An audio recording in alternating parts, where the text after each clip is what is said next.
thing, get in 10 minutes, we go home.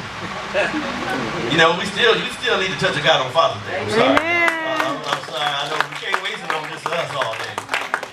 We still need to touch. So we need to hear something from God. Can I continue?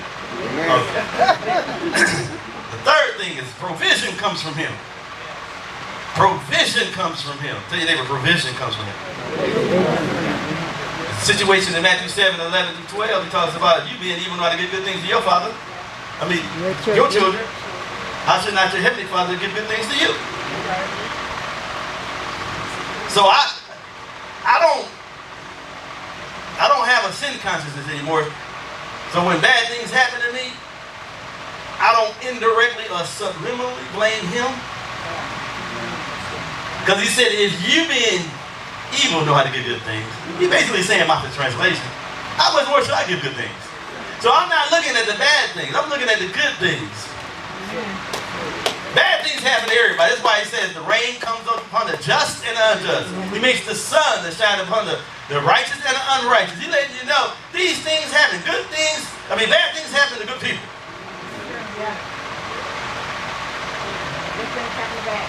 Good things happen to bad people, right? So we need to understand He gives us these things. Matthew 6 and 32 and 33 also talks about the things that He gives to us. Number 4, He also gives us a sense of self-worth and identity and purpose. It comes from Him. In the midst of the confusion and idolatry in Matthew 16, when Peter stood out from among the boys after the question came around, who do men say, who do you say? Peter got the right idea. Jesus told him, hey, you didn't just come up with that one. He said, flesh and blood didn't get this to you. This came from the Father. It came from who? The Father. What did He tell him? He said, because you can focus right, because you can acknowledge who I am. Let me go, because some of y'all ain't got Bible. Matthew 16. Go over here real quick. So you'll never be charged. Somebody never say that I didn't take you through your Bible. Matthew 16, real quick. We're going to go real fast, y'all. Let's see. Take my watch off. It's 12 o'clock. I get y'all out of here about 2. Matthew, I know. I promise I'll let you out early if you got a plate. Matthew 16 and 17. And Jesus answered and said unto him, blessed art thou, Simon Bar-Jonah, for flesh and blood has not revealed it unto you, but my Father which is in heaven. I say unto you that thou art Peter, and upon this rock, what rock? The revelation, right? That He's the Christ, the Son of the living God. I will build my church, and the gates of hell shall not prevail against it. And I will give unto thee the keys of the kingdom of heaven, and whatsoever you bind on earth shall be bound in heaven. Whatsoever you loose on earth shall be loosed in heaven. So He's just telling them, said, this what I'm giving to you. This identity, this sense of purpose, I'm giving to you. The gates of hell can't prevail. You get what I'm saying? I'm giving you keys from the kingdom. I'm giving you keys and access to certain things that used to be unlawful, that you couldn't get in seminary. And it comes by the Spirit of God. I don't know about you, but that makes me get excited to know that I have an opportunity to tap into some stuff that I couldn't get it any other kind of way.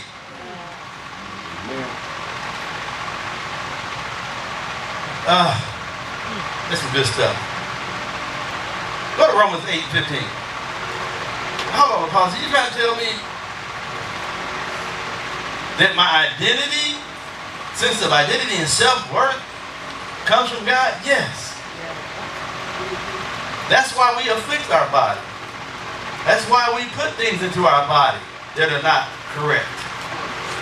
That's why we do certain actions that are not correct, because we don't know our self-worth. When your self-worth, when you start valuing who you are and start putting esteem on some of the things that you are, even though there's no instant gratification, you can't see it right away, you have a long-term goal to say, man, if I do it God's way, eventually my life is going to be so structured that gates of hell won't be able to prevail. I don't know. What did I say? Romans 8:15. For you have not received the spirit of bondage again to fear, but you have received the spirit of adoption, whereby we cry, ah, remember that Abba? Abba Father, when we cry, you my architect, you my builder, you my nourisher, you my sustainer. You get what I'm saying? You are my protector. When you cry Abba Father, it's not loose language. You're codifying, saying, God, these are the things I see in Abba. I see you as my architect. I see you as my builder, my creator. I see you as my benefactor, my guardian, my source. I see you as my nourisher, my sustainer, my supporter, my founder, my protector. So when I say Abba, I'm pronouncing these things that's going to happen in my life. And that gives you a sense of security. Am I right? Because you know that verse 16, the Spirit bear witness with our spirit that we are the children of God. In other words, I'm not just saying Abba, the Spirit of God is bearing witness that I'm a huios, not just any child, I'm a true son in God.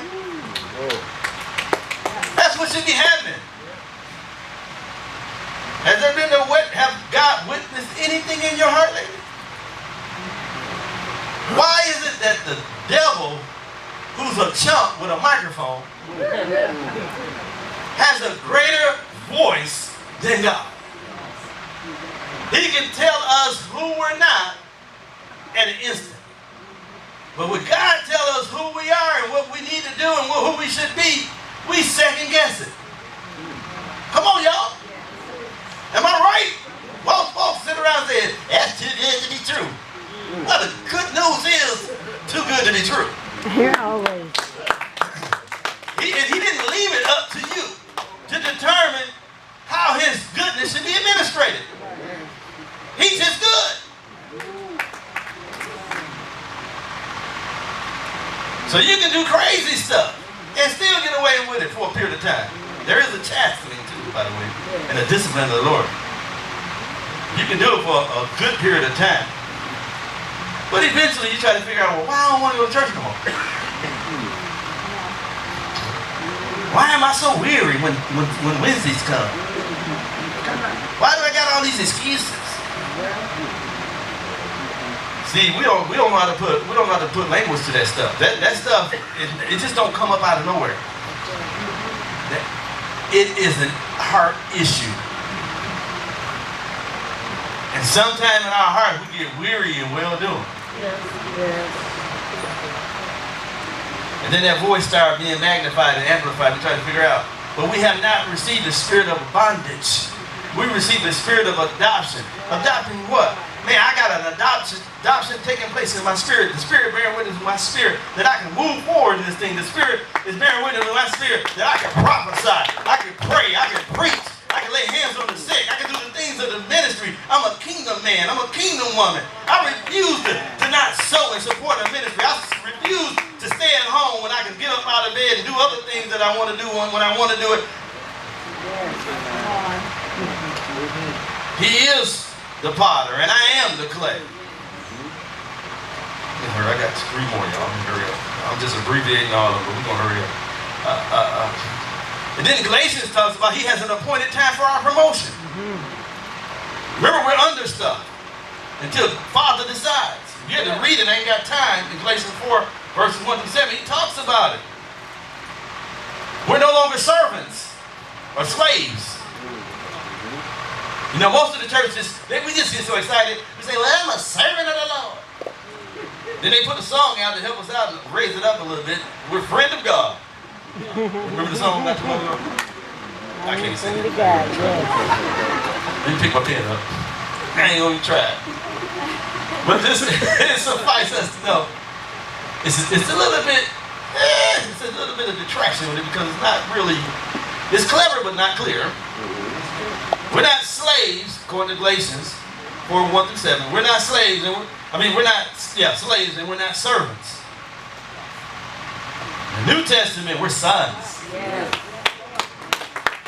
It's his good pleasure to give us the kingdom. So we're not slaves, we're not servants, we're sons. Tell your neighbor, we're sons.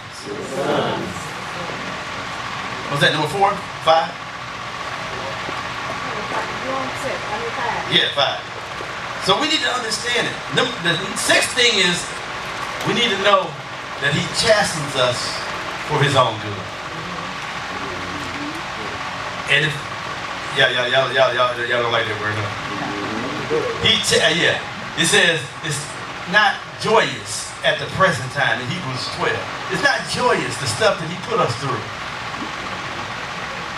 He ain't put, look, how can I say this? We don't, the plight that we have in life, the unsettled issues, and all the confusion didn't come from him. Okay? Please understand, it didn't come from him. Whatever we're faced with, most of it, now he can work it together to good because he loves us. And he has a purpose for it. And yeah, it will do some things. It's like he brought them into the wilderness to talk about the Israelites so they can see what's in their heart. Sometimes he will allow us to go through a certain season so that we can look within ourselves and take correct assessment and say, okay, well, I got stuck up in my ways. So I know I should have been at church, but I'm working overtime.